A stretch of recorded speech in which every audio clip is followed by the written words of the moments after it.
Salut! Aujourd'hui je vous retrouve pour un tag. C'est un tag que j'ai trouvé sur la chaîne de Crystal Makeup qui s'intitule Sérum de vérité. Donc qui commence à circuler un petit peu sur YouTube, donc j'ai décidé de vous le faire maintenant.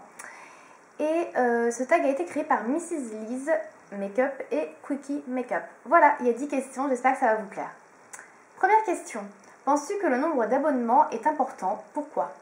Alors oui, je pense que dans un sens c'est assez important puisque quand on fait une chaîne et qu'on publie ses vidéos, on a envie d'être regardé, on a envie de partager avec les gens. Donc forcément, plus il y a d'abonnés, plus il y a de gens qui s'intéressent à ce qu'on fait. Donc oui, c'est assez important. Voilà, après c'est une motivation supplémentaire d'avoir des abonnements pour faire des vidéos parce que bon, quand on n'a pas beaucoup d'abonnés, on peut vite se démotiver et se dire bon bah voilà, je n'ai pas d'abonnés, ça sert à quoi mes vidéos? Tandis que quand on voit que le nombre d'abonnements monte, grimpe, effectivement oui c'est important, ça donne une motivation supplémentaire et puis c'est vrai que c'est toujours sympa d'être suivi et de se partager avec les gens. Voilà. Deuxième question. Achètes-tu plus de maquillage depuis que tu suis des youtubeuses beauté? Alors oui, tout à fait. D'ailleurs, il n'y a pas photo, avant j'achetais déjà pas mal de maquillage quand j'étais ado. Quand j'ai commencé à me maquiller, découvrir le maquillage, j'en ai acheté pas mal. Après, il y a eu une période où je me suis calmée pendant à peu près, je sais pas, 2-3 ans, ouais. 2-3 ans, parce que j'étais à fond dans mes études, tout ça, et c'était quelque chose qui m'intéressait moins. Voilà, ça m'intéressait beaucoup moins. Je me maquillais toujours, mais c'était vraiment très léger, je mettais juste du mascara. Et c'est vrai que depuis que j'ai découvert les youtubeuses, le petit monde beauté sur YouTube, c'est vrai que maintenant j'achète beaucoup plus de maquillage, on va pas se leurrer. Déjà on découvre plein d'autres marques, de produits, j'ai découvert plein de choses que je connaissais pas, qui m'ont fait envie. On voit les filles qui font leur déballage dans des hauls de ce qu'elles ont acheté, on se dit ouais ça a l'air super, et du coup bah voilà on achète et c'est vrai que ça fait beaucoup d'achats que je fais à cause de YouTube ou grâce à YouTube, voilà. Après il ne faut pas non plus tomber dans la démesure, hein. C'est-à-dire acheter alors qu'on n'a pas besoin. J'essaie quand même d'acheter des produits qui me plaisent, que je vais utiliser et non pas juste des produits parce que c'est la mode. Donc voilà. Mais c'est vrai que oui, depuis que je suis YouTube, j'ai vraiment beaucoup plus acheté de produits qu'avant. Largement. Troisième question. Est-ce que le fait d'être sponsorisé pourrait te gêner? Que penses-tu de celles qui le font? Alors je pense à deux sponsorisés, enfin quand je lis la question. Est-ce que ça veut dire être sponsorisé au niveau des vidéos, c'est-à-dire qu'avant votre vidéo, vous avez une petite pub qui passe, où il y a marqué arrêtez la pub, enfin bref, je pense que vous l'avez toutes vu si vous étiez sur YouTube. Et si c'est le sponsoring, donc sur la page de chaîne, tout ça, vous avez un petit encart publicité qui vous permet donc de ramener des sous. Donc, ou si c'est dans ce cas-là le deuxième sponsoring, c'est-à-dire des marques qui envoient des produits aux youtubeuses pour qu'elles fassent des revues, pour qu'elles donnent leur avis, etc. Donc gratuitement bien sûr. Donc je vais commencer par le premier cas. Alors le premier cas, le sponsoring sur la chaîne avec une pub avant la vidéo, je suis pas pour. Tout simplement parce que moi quand je regarde des vidéos sur YouTube, alors je respecte que les filles veulent se faire rémunérer en faisant des vidéos, c'est tout à fait leur droit, elles font ce qu'elles veulent, c'est pas mon problème. Mais moi ce qui me dérange c'est de devoir à chaque fois attendre la fin de la pub, patienter 5 secondes, retirer la pub, et j'ai pas envie d'infliger ça à mes abonnés, d'être sponsorisé donc pour gagner de l'argent par des marques, n'importe quoi, parce que je trouve ça assez ennuyeux de le faire, de devoir subir une publicité à chaque fois. Donc je ne le fais pas. Ensuite en ce qui concerne le sponsoring sur la chaîne avec un petit encart pub, tout ça, ça me dérange pas plus que ça, puisque la pub on la voit, on n'est pas obligé de cliquer dessus. C'est pas un truc qui est obligatoirement devant nos yeux et qu'on est obligé d'attendre 2-3 secondes avant de le zapper. Donc ça c'est moins gênant. Moi je suis pas sponsorisée non plus là-dessus. Je sais pas du tout comment on fait d'ailleurs. Mais bon, voilà, mais pourquoi pas. Mais pas le sponsoring en début de vidéo en tout cas. Ensuite pour le deuxième type de sponsoring, donc c'est-à-dire les marques qui nous envoient des produits. Donc moi personnellement j'ai jamais eu de produit d'une marque, on m'a jamais contacté ni quoi que ce soit. Donc bon, je peux pas trop en parler. Après moi ça me gêne pas spécialement du moment que les filles donnent des avis honnêtes sur les produits qu'elles ont reçus gratuitement. Parce que combien de fois j'ai vu des revues sur des produits, ouais c'est génial et tout, la marque me l'a envoyé, c'est super, enfin on croirait que la fille était payée quoi. Et quand moi j'achète le produit parce que forcément ça m'a fait envie, je me retrouve avec un truc bof quoi. Et quand on a déboursé de sa poche quoi, c'est un peu ennuyeux quoi. On se dit bon, est-ce que la fille elle a pas fait ça parce qu'elle était, comment dire, elle a reçu les produits gratuitement ou qu'elle était, je sais pas, elle était obligée de le dire, je ne sais rien.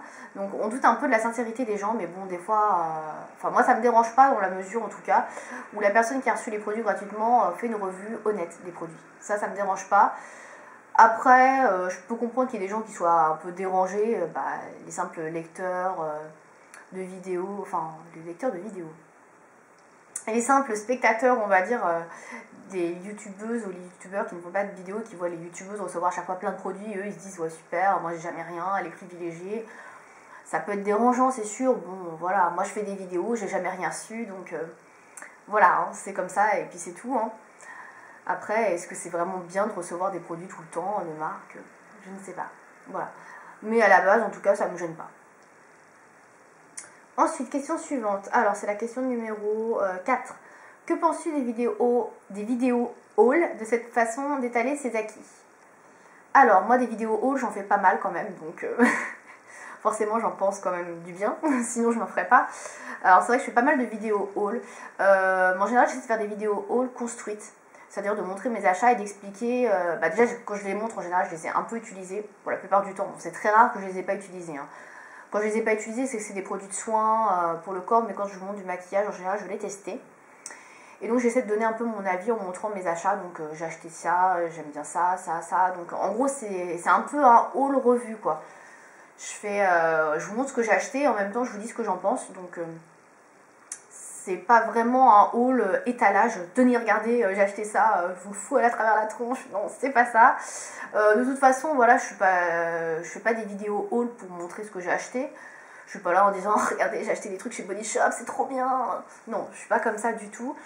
Moi c'est juste que j'aime bien faire ce genre de vidéos, voilà je suis contente d'avoir acheté des produits de telle ou telle marque, donc je vous les montre, je vous fais part un peu de comment s'est passée la commande, de ce que je pense des produits, des senteurs, tout ça, si ça peut vous donner envie, des idées d'achat, voilà. Après, moi, c'est des vidéos que j'aime beaucoup regarder également, donc moi, c'est pas des vidéos qui me dérangent, au contraire, c'est des vidéos que j'apprécie, quoi. Voilà, c'est pas juste pour étaler, étaler ses acquis. C'est pas ça du tout, surtout que moi, j'achète pas des trucs hyper chers en général, donc bon... Voilà, étaler ce que j'ai acheté chez Yves Rocher, je trouve pas que ce soit super prétentieux, quoi, c'est Yves Rocher. Calmons-nous. Donc non, les vidéos, j'aime bien. Après, les gens, je peux comprendre les gens qui n'aiment pas. Donc, qui peuvent trouver ça un peu prétentieux, genre on se la pète à montrer nos trucs, mais bon.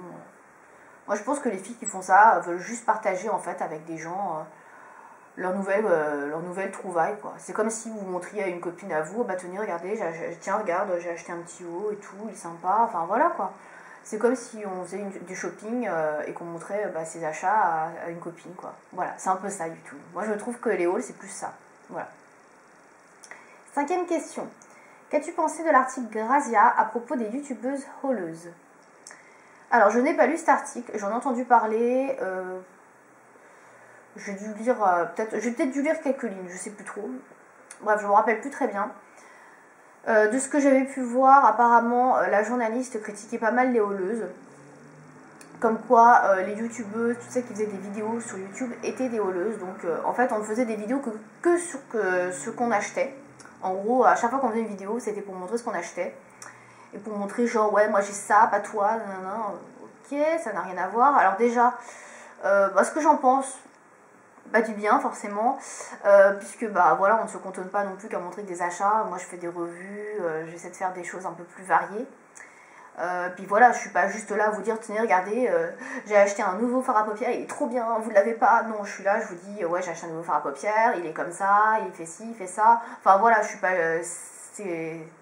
je sais pas quelle vidéo la journaliste a regardé. Mais en tout cas, son article n'est vraiment pas justifié. Alors peut-être qu'elle a regardé 2-3 vidéos où des filles montraient comme ça des vêtements, des produits de beauté, j'en sais rien. Et elle s'est dit ouais super, c'est la nouvelle mode, je vais faire un article là-dessus pour critiquer que les youtubeuses de beauté elles font que ça. Ouais mais non. Enfin bon. Donc non. C'est un peu réducteur, on met tout le monde dans le même panier, on fait tous la même chose, on fait toutes la même chose. Il y a des filles qui font des vidéos, des youtubeuses qui ne font que des tutoriels, des trucs maquillage. Ça n'a absolument rien à voir avec des hauls. Il y a plein de filles qui ne font pas de hauls, donc mettre tout dans le même panier, non, je suis pas d'accord. Et puis de toute façon, c'est pas parce qu'on fait des hauls qu'on est complètement écervelé, hein, parce que c'était un peu ce que sous-entendait cet article. Donc voilà, je ne suis pas du tout d'accord avec cet article, et ni avec la journaliste qui a fait cette enquête, qui dit des choses qu'elle n'a pas vraiment vérifiées. Voilà. 6e question, est-ce que tu participerais à un concours s'il n'y avait pas de lot à gagner? Alors je fais déjà très peu de concours, donc on parle de concours maquillage, hein, je pense, hein. Bref, on va dire concours, donc j'en fais très peu, tout simplement parce que j'ai pas l'inspiration d'une part, d'autre part il y a des filles tellement talentueuses sur YouTube qui font des trucs de malade, et quand on commence à voir, on regarde vite fait, qu'on regarde 2-3 participations par exemple en vidéo, moi je vois ça, je fais quand même, et là on se dit mais on n'a pas le niveau quoi, enfin moi j'ai pas le niveau. Personnellement, pour les concours maquillage, déjà j'ai pas l'inspiration pour faire un truc original, joli, créatif, donc non. J'en ai fait un une fois, comme ça, parce que ça m'inspire un peu plus, et puis je suis tombée complètement à côté de la plaque. Donc non. Le concours c'est très long, pour moi c'est quelque chose de très long, je sais pas quoi faire, il faut faire un maquillage travaillé, je suis pas une professionnelle du tout, moi je fais des choses assez simples, donc j'ai pas le niveau pour faire des concours, c'est clair, et... quoi d'autre, oui, alors s'il n'y avait pas de lot à gagner, donc j'ai déjà participé à des concours commentaires, tout ça, donc oui, bon, après oui, c'est sûr que c'était plus pour le lot à gagner, ça arrive, hein. Je vais pas vous le cacher, hein, de toute façon, un concours commentaire, voilà, il n'y a pas grand chose à faire, donc forcément, on le fait forcément pour le lot, hein, à gagner. Voilà. Après, voilà, comme je dis, je ne participe pas à tous. Des fois, les lots ne m'intéressent pas, donc je participe pas. Après, j'ai pas envie spécialement de participer, donc bon, voilà. Les concours maquillage, je trouve ça sympa dans l'ensemble, mais bon, qu'il y ait des lots ou pas à gagner, ça change pas grand-chose parce que bon, j'ai pas hyper inspiration, donc bon, voilà. Je vais pas te dire des donc. 7e question. Que penses-tu de la popularité de Julie Losmax 07? Est-ce justifié? Alors, qu'est-ce que j'en pense? Alors, Julie Losmax 07, c'est une youtubeuse que j'aime beaucoup, que je suis depuis que je suis YouTube pratiquement. C'est une des youtubeuses qui m'a donné envie de regarder les vidéos, tout ça. Moi, j'aime beaucoup ce qu'elle fait. Elle fait des choses assez pro. Enfin, c'est pas une pro, c'est une amatrice, mais elle fait des choses quand même qui sont vraiment très bien ficelées, quoi. Le montage, tout ça. Elle montre des choses intéressantes. Elle parle pas pour rien dire. Ses vidéos sont vraiment très complètes et très intéressantes sur tout point de vue.